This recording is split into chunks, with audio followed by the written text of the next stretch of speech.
Thanks to the region for inviting me to come share our experiences at First Christian Church in Keokuk about our Beds for Children ministry. And I'm going to share with you how we got started. And I'm going to answer a couple of questions that might be in your mind. Number one, is there a need in our community for something similar? And the second question is, that costs a lot of money. How could we pay for that? And then we have a short little video to show about what we're doing and some of the kids that got beds. And finally, if there's still time, I have a couple of other points to discuss, but those will be optional. So in 2017, our men's Bible study group, aptly called the Fellowship of Carpenters, were thinking about what kind of a service project could we do outside our church walls, but within our community. And we kicked some ideas around, and a congregation member suggested, well, there's some other churches and institutions building beds for kids. And we thought about that and thought, well, maybe that's something that would be worthwhile to try. So we did some investigation and found that the cost for lumber and a mattress for a child's bed is about $100. This was in 2017. It's gone up a little since then. And we also wanted to give them sheets and mattress pads and so forth to go with them. So our leadership had a meeting with the pastor, David Turner, at the church, and we said, this sounds like a good idea, but $125 for a bed and bedding for each child seems like a lot, and is that going to be a problem? And his answer was interesting. He said, don't worry about the money. He said, if it's a worthwhile ministry, the funds will appear.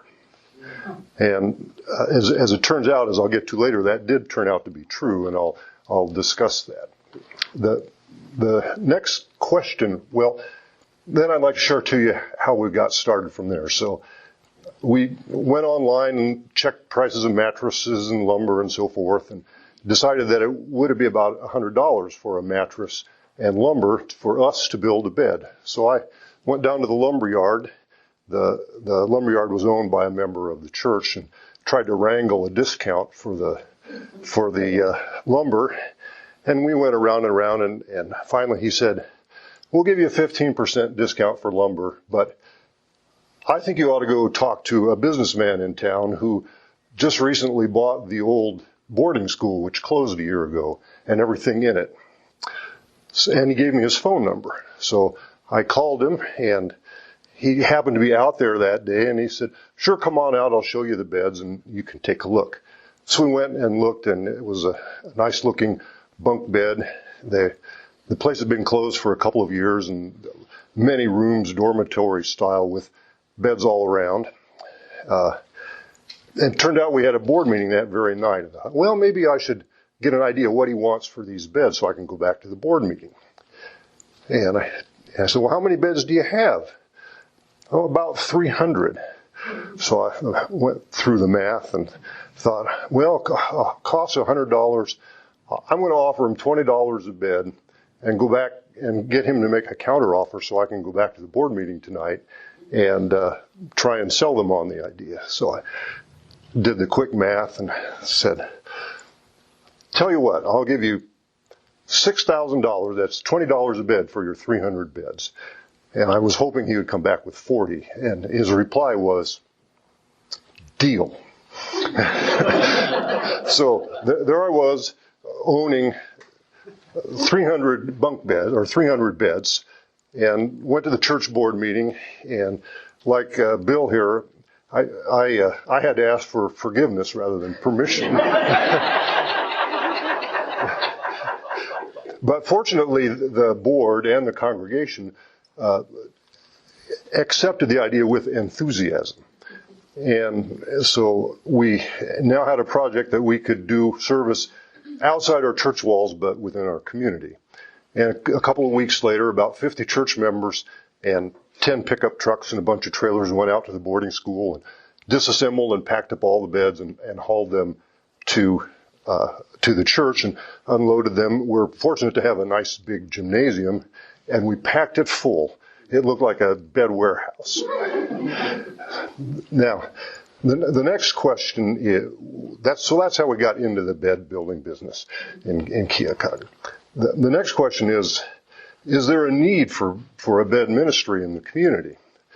Well, on a large scale, the estimates are that there are about between 1.5 and 2 million children in the United States that don't have a bed to sleep in.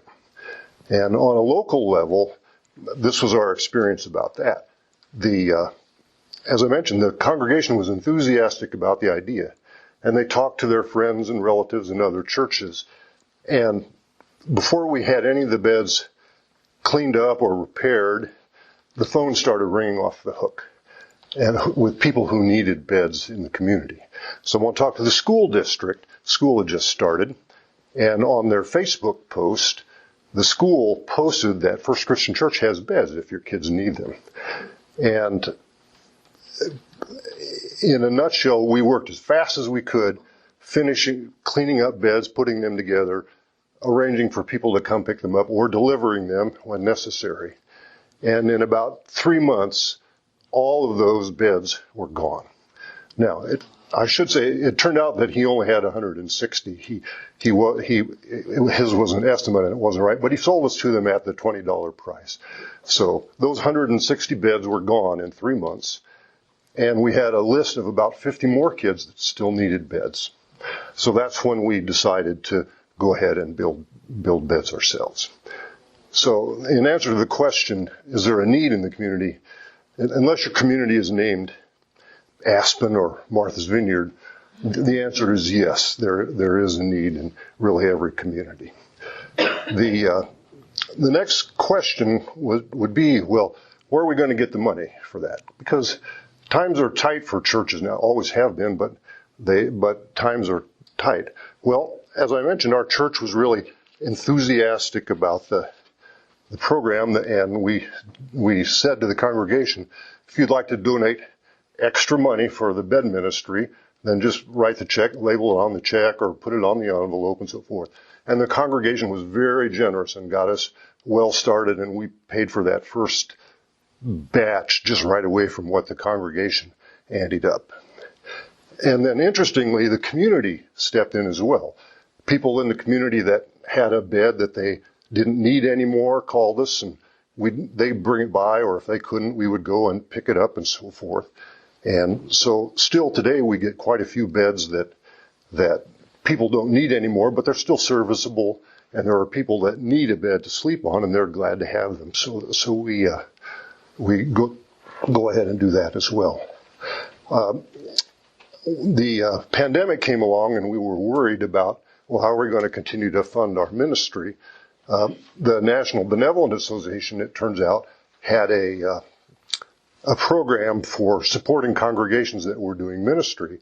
And we applied and got a wonderful grant from the National Benevolent Association that funded us for a whole year.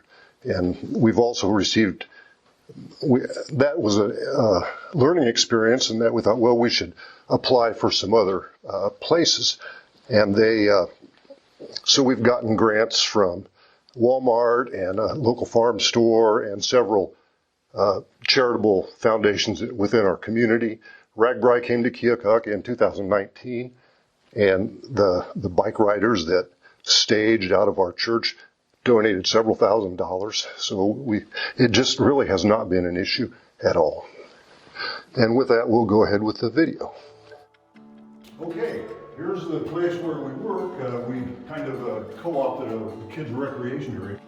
So come on in, and you can see we're blessed with a huge space that we hopefully put to good use. These little beds are the ones that we make. We have bedding that we let the kids pick out. We also have some nice homemade quilt-like blankets that a gentleman from the church makes.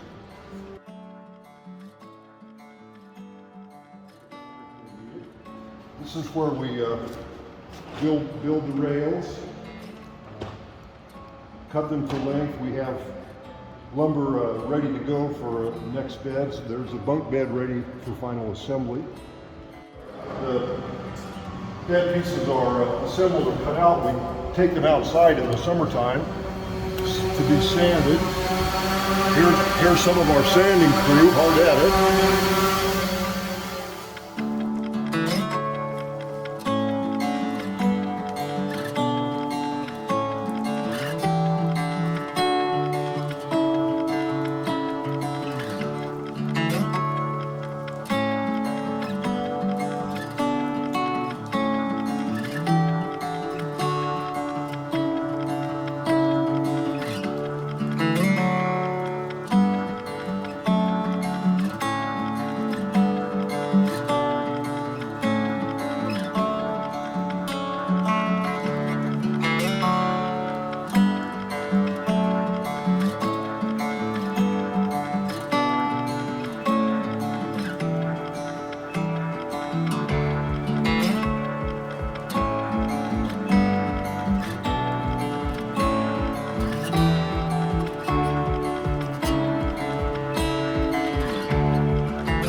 Okay, thank you very much.